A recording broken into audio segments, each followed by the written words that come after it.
Assalamualaikum warahmatullahi wabarakatuh. Sahabat beriman yang dirahmati oleh Allah Subhanahu wa taala. Video kali ini akan menjelaskan tentang harta karun Nabi Sulaiman yang paling diinginkan oleh Yahudi. Bagi para pemeluk Islam atau kaum muslimin, Nasrani, dan kaum Yahudi, keberadaan dan masa berkuasa Nabi Sulaiman memiliki kisah tersendiri. Kitab suci ketiga agama, yakni Islam, Nasrani, dan Yahudi, sama-sama meyakini keberadaan Nabi Sulaiman di masa lalu sebagai nabi dan raja yang konon disegani oleh semua makhluk hidup.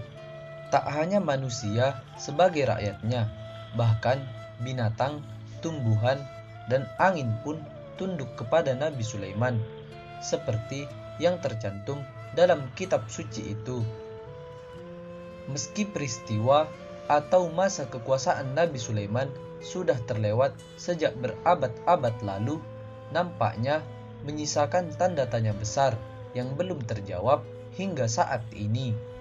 Sebagian orang meyakini harta Nabi Sulaiman masih ada dan disembunyikan di suatu tempat seperti harta karun, seperti yang tercatat dalam sebuah kitab suci bernama Tawarik II, yang di dalamnya tertulis, sekarang berat emas yang datang ke Salomon dalam 1 tahun adalah 630 dan 6 talenta emas.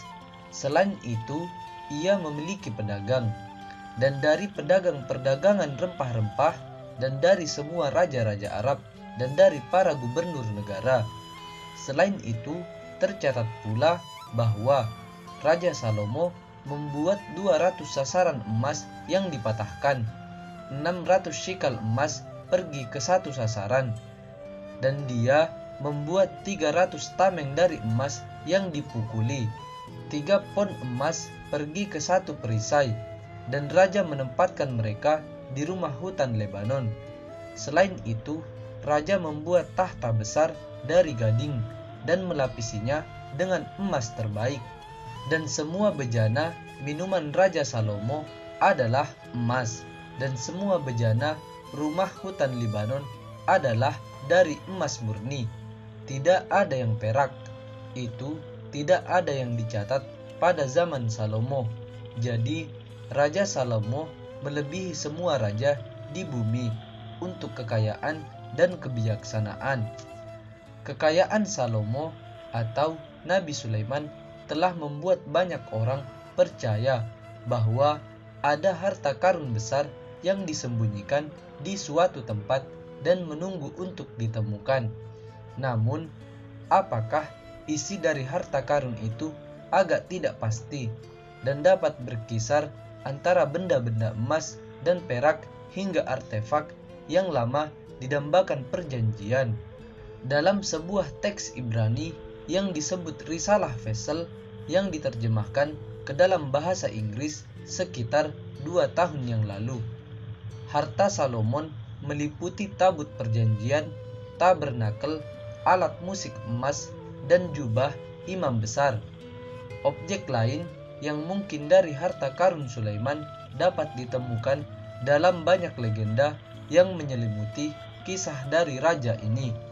Salah satu legenda seperti itu berbicara tentang Nabi Sulaiman yang memiliki cincin materai di mana nama Allah diukir.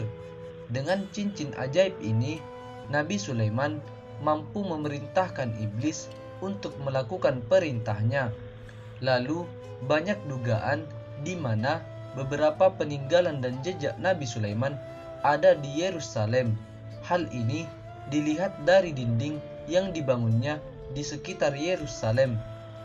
Dekorasi batu dalam bentuk 2 bintang Daud yang saling bertautan yang dikenal oleh umat Muslim dan orang Yahudi sebagai Khatam Sulaiman. Selain itu, diyakini dinding tersebut berfungsi untuk melindungi kota dari roh jahat.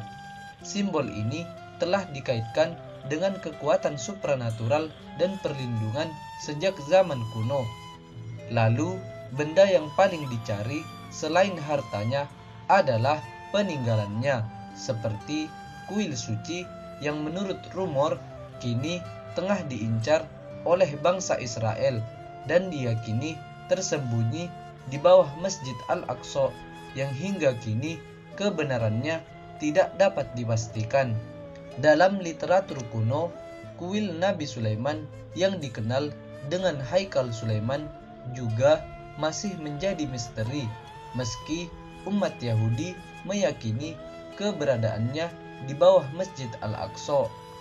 Sebelumnya, pendapat tersebut sudah mendapat banyak bantahan, salah satunya dari Israel Finkelstein, arkeolog dari Universitas Tel Aviv yang tak meyakini keberadaannya di sana.